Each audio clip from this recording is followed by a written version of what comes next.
사도 바울은 로마서 말씀을 통해 하나님의 의에 이르는 구원이 오직 믿음으로만 가능하다는 것을 반복적이고도 구체적으로 설명하고 있습니다.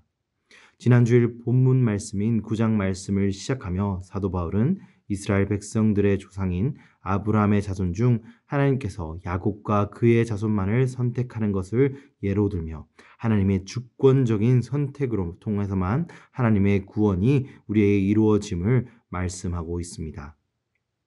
그와 같이 누구도 하나님의 구원하심을 자신의 힘으로만 이룰 수 없음을 그는 강조합니다.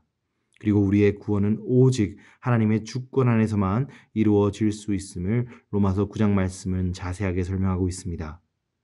이러한 하나님의 주권적인 구원하심을 불편하게 느끼는 사람도 있을 것입니다.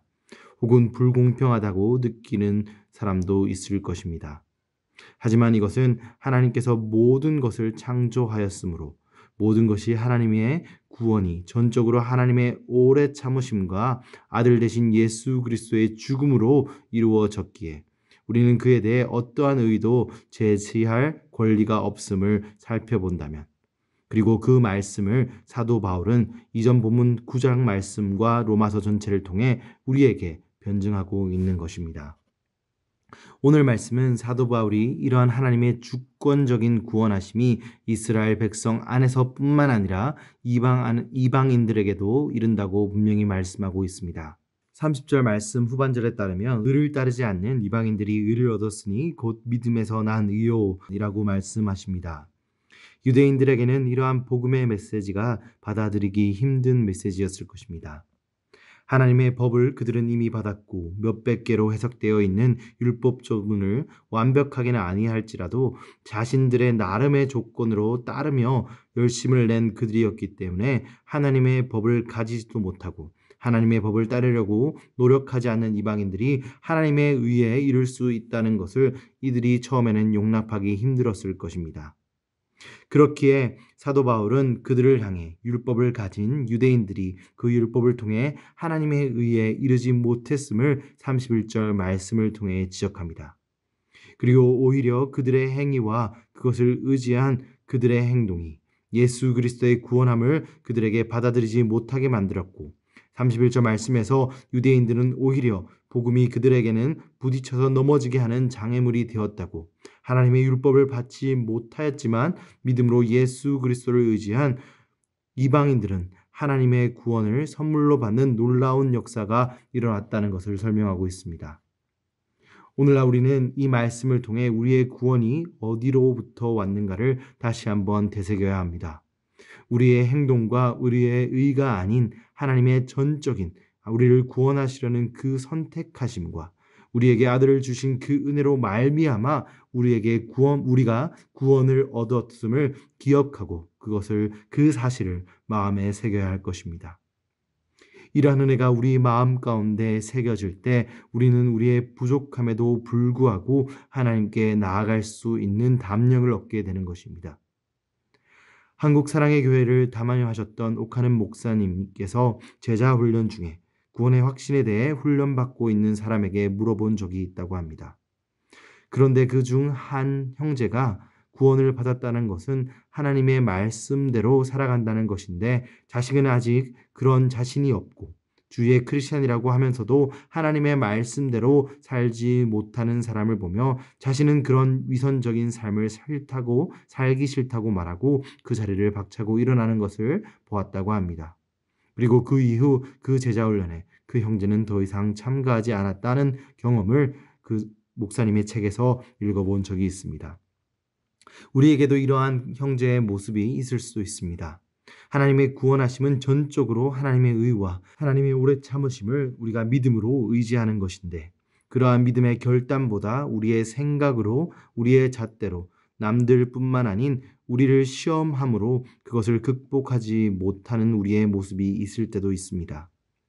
오늘 로마서 말씀을 묵상하며 우리의 잣대와 우리 스스로 의로워지려는 의지가 하나님께 가까이 나아가는 것을 막는 모습이 우리 안에 있다면 이 시간 하나님의 약속의 말씀을 붙들므로 하나님께 담대히 나갈 수 있기를 주님의 이름으로 소망합니다. 이어지는 10장 말씀에서도 사도 바울은 자신이 가지고 있는 자신의 동족 유대인들에 대한 안타까움을 드러내고 있음을 살펴볼 수 있습니다. 잘못된 열심으로 율법을 지키려고 하는 유대인 중에 유대인이었던 사도 바울은 아마도 그 동족들을 보며 자신이 경험한 예수 그리스도, 그리고 그리스도인들을 핍박한 자기 자신을 용서하신 그리스도의 은혜를 그 동족들도 느끼기를 간절히 원했을 것입니다.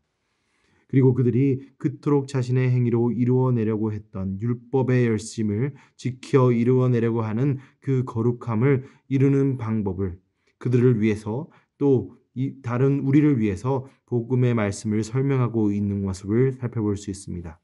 그리고 그 유대인들이 자신의 행위로 율법의 열심을 내서 이루어내려고 하였던, 그렇지만 이루어내지 못하였던 그 거룩함에 이르는 방법을 오늘 사도 바울은 오늘 본문 말씀에서 설명하고 있습니다. 사도 바울은 유대인들이 하나님의 거룩에 이르지 못하는 이유가 그들의 노력이 부족하거나 그들의 거룩에 이르는 열정이 부족해서라고 말하지 않습니다.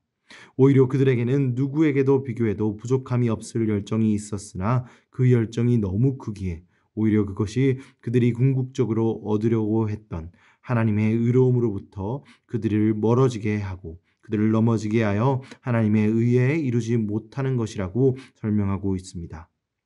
마치 값비싼 선물의 포장에 너무 공을 썼다 실제 선물을 잊어버린 사람처럼 유대인들의 열심은 결국엔 진짜 그들이 원하고 그들이 중요하게 생각했던 하나님의 의에 거룩함에 이루는 것을 등한시하게 만드는 주객이 전도된 상황에 이르러 버린 상황임을 사도 바울은 그들에게 설명하고 있는 것입니다. 하나님의 의로움에 이르려고 하는 우리의 열심은 결코 좋은 결과를 이룰 수 없습니다.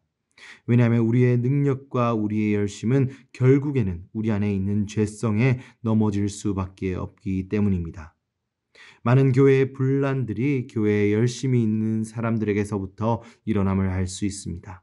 자신의 노력과 열심에 너무 집중해 있기에 교회 공동체 안에서 나누고 경험되어져야 되는 예수 그리스도의 은혜와 사랑을, 그의 중요성을 지나쳐버리고 그 대신 자신의 의와 자신의 기준과 척도에 따라 다른 일을 평가하고 또 그 의를 다른 공동체에 강요하기 때문에 그렇습니다.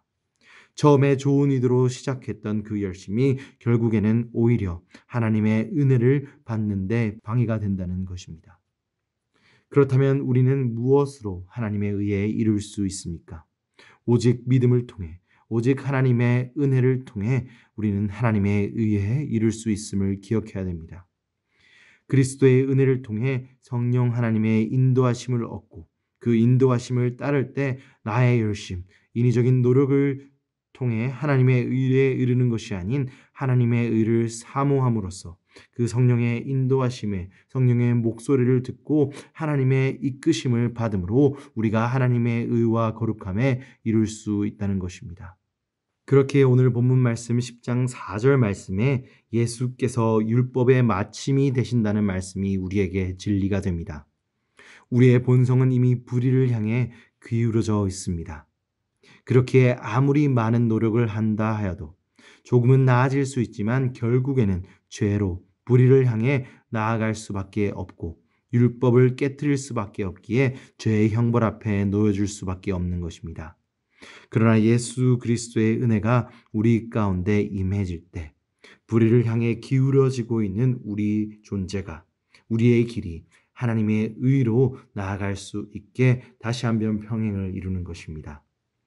오늘 말씀을 통해 나의 의를 내려놓기로 합니다. 그리고 그것을 할 수 있는 유일한 길은 예수 그리스도의 은혜를 붙잡는 것임을 다시 한번 기억하시고 오늘 말씀을 통해 기도를 통해 오직 예수 그리스도의 오직 은혜를 구하는 성도님들이 되시길 주님의 이름으로 축원드립니다.